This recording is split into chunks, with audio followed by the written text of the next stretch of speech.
আসমানের সাথে কথা বলে সমস্যার সমাধান করলো খোকো। সম্পূর্ণ জানতে ভিডিওটিতে একটি লাইক করে প্রথম থেকেই দেখতে থাকো। গল্পের শুরুতেই দেখা যায় খোকোর তো গায়ে হলুদের সময় হয়ে গেছে। এরপর গায়ে হলুদের তত্ত্ব নিয়ে টিনটিন, সৌরসেনী সবাই চলে এসেছে। তখনই টিনটিন জিজ্ঞেস করে, আচ্ছা কাকিমাকে তো দেখছি না, কাকিমা কোথায়? তখনই বলতে থাকে খোকো, আর বলো না, আজকে মা তো কোনো কিছুতে আসতেই চাইছে না এখানে, বলছে ওই রকম মানুষ নাকি আসতে নেই। মা যদি আগে এরকমটা করবে মানে জানতাম আমি, তাহলে আর কখনোই এরকমভাবে ধুমধাম করে বিয়ের আয়োজন করতাম না। সব সময় মা সব কিছু থেকে দূরে দূরে রয়েছে। ষোড়শিনীকে দেখে খোকো বলে, আরে তুমিও এসেছো, আমি খুব খুশি হয়েছি, থ্যাংক ইউ আসার জন্য। তখনই ষোড়শিনী বলে, হ্যাঁ আসতে তো আমাকে হতোই, টিনটিন আমাকে এতবার করে বলেছে আর আমি আসতাম না, সেটা তো হয় না। সবার মধ্যিখানে তখনই তোতাকে খুঁজতে থাকে খোকো আর বলে, আচ্ছা সবাইকে দেখতে পাচ্ছি, তোতাকে তো দেখতে পাচ্ছি না। তখনই টিনটিন বলে, তোতার কথা আর বলিস না খোকো, ও যা শুরু করেছে না আর মেনে নেওয়া যাচ্ছে না। আজকে সবাই মিলে ওকে একটু হলুদ মাখাতে চেয়েছিল, কি রিয়াক্ট করলো তুই জানিস?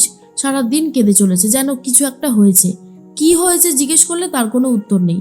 এমনভাবে উত্তর দিচ্ছে মনে হচ্ছে যেন আমরা কতই না খারাপ ব্যবহার করছি ওর সাথে। সবটা হয়েছে ওই আসমানের জন্য। ও নিশ্চয়ই এমন কিছু করেছে যার জন্য ওর মনটা খারাপ। বারবার বলেছিলাম, দেখ ওই ছেলের সাথে মিশিস না, তুই তো খোকো জানিস, সবটাই জানিস যে ও কারুর কথা শোনে না। এরপরে খোকো বলে, থাক না, আজকের দিনে এই সমস্ত চেঁচামেচি না করলেই তো নয়। ষোড়শিনী বলে, দেখো চেঁচামেচি করতে তো কেউই চায় না, তুমি কি চাও বলো যে আজকে বিয়ের দিনে কোনো একটা খারাপ কিছু ঘটুক? ওই বাড়িতে তো তার জন্য পুরো পরিবেশটাই যেন চেঞ্জ হয়ে গেছে, যেন কেমন একটা যেন রয়েছে। বিয়ে যে আজকে কত বড় একটা শুভ দিন, মনেই হচ্ছে না, জাস্ট মনে হচ্ছে না।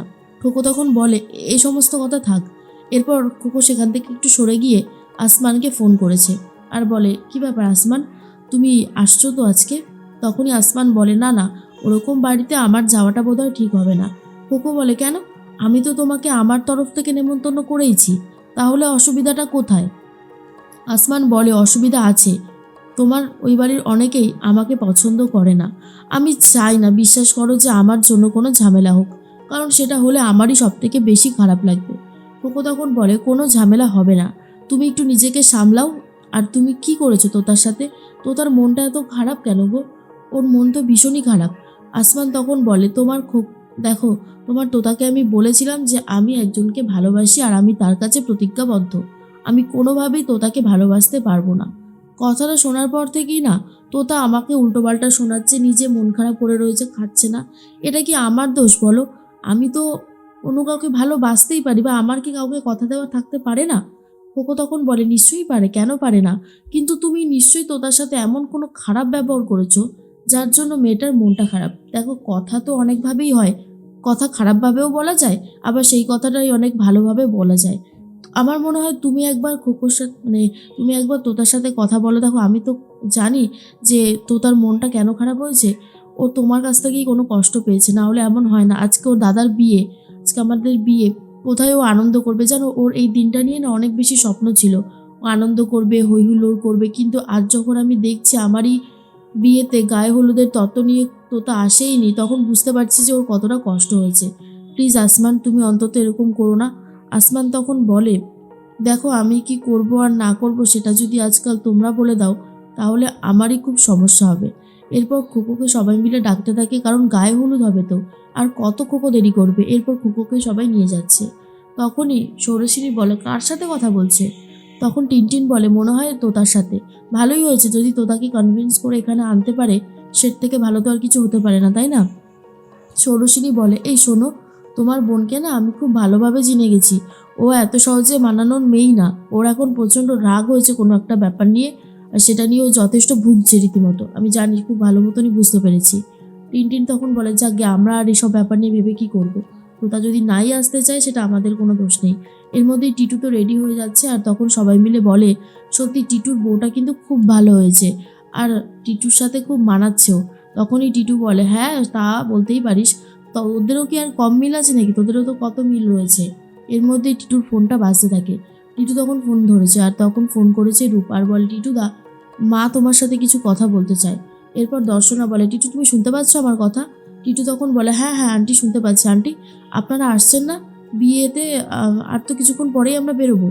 বরযাত্রীতে তো আপনাদের বলেও এসেছিলাম, বিয়েতেও বলে এসেছি। দর্শনা তখন বলে, দেখো টিটু, তুমি বলেছো ঠিকই তোমার তরফ থেকে, কিন্তু এত বড় একটা নেমন্তন্ন তোমার মা বাবা তো আর আমাদেরকে বলেনি। ব্যাপারটা আমাদের কাছে খুবই ছোট মনে হচ্ছে, যাওয়াটা ঠিক হবে না। প্লিজ কিছু মনে করো না, জানি হয়তো তোমার খারাপ লাগছে। টিটু তখন বলে, দেখুন আন্টি, মা বাবা কি করবে সেটা তো আর আমি বলতে পারবো না। আমার কাকে ভালো লাগে, আমি কাকে নেমন্তন্ন করব কি করব না সেটা আমি জানি, তাই আমি নেমন্তন্ন করে এসেছি। আর ওই দিকের কি খবর জানেন তো? ইদানিং দেখলাম তো তার মনটা খুব একটা ভালো নেই, বিশেষ করে আজকে খুব রিয়াক্ট করছিল, আর মাঝে মধ্যেই সুযোগ পেলে কান্নাকাটি করছে। মনে হচ্ছে আসমানের সাথেই না কিছু একটা ঝামেলা হয়েছে। আপনারা ওকে অফারটা দিয়েছিলেন? দর্শনা বলে, দিয়েছি, কিন্তু ও তো অফারটা নেয়নি। এরপর ফোনটা স্পিকারে দেয় দর্শনা। আর তার মধ্যেই রূপ তখন বলে, আসলে কি বলো তো টিটুদা, এই সমস্ত ছেলেরা প্রথমেই হ্যাঁ বলে না, আরও হয়তো দাম বাড়াবে, তার জন্য ঘেনিয়ে ঘেনিয়ে বার্গারিং করে অবশেষে একটা অ্যামাউন্ট বলবে। তবে আমরাও কিন্তু হাল ছাড়িনি, আমরাও কিন্তু লেগেই রয়েছি, যেভাবেই হোক না কেন তো তার জীবন থেকে আসমানকে সরাবো বলে। তখনই টিটু বলে, তাহলে তো খুব ভালো, আমিও তো সেটাই চাইছিলাম। কারণ যেভাবে আমাদের বাড়ির সমস্ত কিছু পরিবেশটা নষ্ট করেছে ওই ছেলেটা, আমার বোনের জীবন নষ্ট করুক সেটা আমি কখনোই চাইনি। তার জন্যই তোমাদেরকে ওই কাজটা করতে বলেছিলাম। এখন দেখো কতদূর কি করতে পারো। কিন্তু রূপ, তোমাকে কিন্তু বিয়েতে আর বৌভাতে আসতেই হবে, আমি কিছু শুনতে চাই না। তোমার মা নাই আসতে পারে, কিন্তু তুমি তুমি তো আসতে পারো। রূপ তখন বলে, আসলে ওই বাড়িতে তো আমাদেরকে কেউ খুব একটা চায় না। আগে তো একবারও ভাবতাম না যেতে, যখনই মন চাইতো যেতাম, কিন্তু সময় বদলেছে, পরিস্থিতিটাও বদলে গেছে, তাই এখন একটু অন্যরকম লাগে। রূপ তখন বলে, তখন অন্যদিকে টিটু বলে, কোনো অন্যরকম লাগবে না, তুমি ঝপ করে চলে এসো, দেখো একটু পরেই কিন্তু আমরা বেরোবো। তখন টিটুর কথা শুনে রূপ বলে, ঠিক আছে, তুমি যখন এত করে বলছো তখন আমি রেডি হয়ে আসছি বলে ফোনটা কেটে দেয়। দর্শনা তখন বলে, তুই সত্যি যাবি রূপ? রূপ তখন বলে, হ্যাঁ মা, কেন যাবো না বলো তো? টিটু তো আমাদের এত সাহায্য করছে, এত ইনফরমেশন দিচ্ছে, এখন যদি আমি টিটুদার বিয়েতেই না যাই তখন টিটুদার মনটা খারাপ লাগবে না? সেটা আমি কখনোই চাই না। আমি রেডি হয়ে আসি, বুঝলে? অন্যদিকে তোতার মনটা তো ভীষণই খারাপ।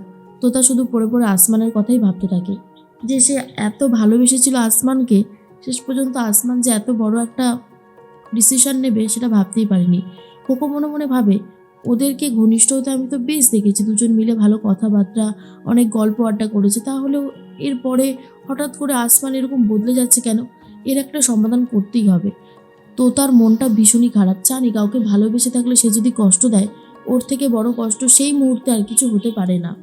এর মধ্যেই সবাই বলে, কিরে খোকো, তুই এত কি কথা ভাবছিস বলতো আজকে বিয়ের দিনে? খোকো বলে, না না ঠিক আছে, কিন্তু খোকো কি ভাবছে সেটা তো খোকোই খুব ভালো মতন জানে।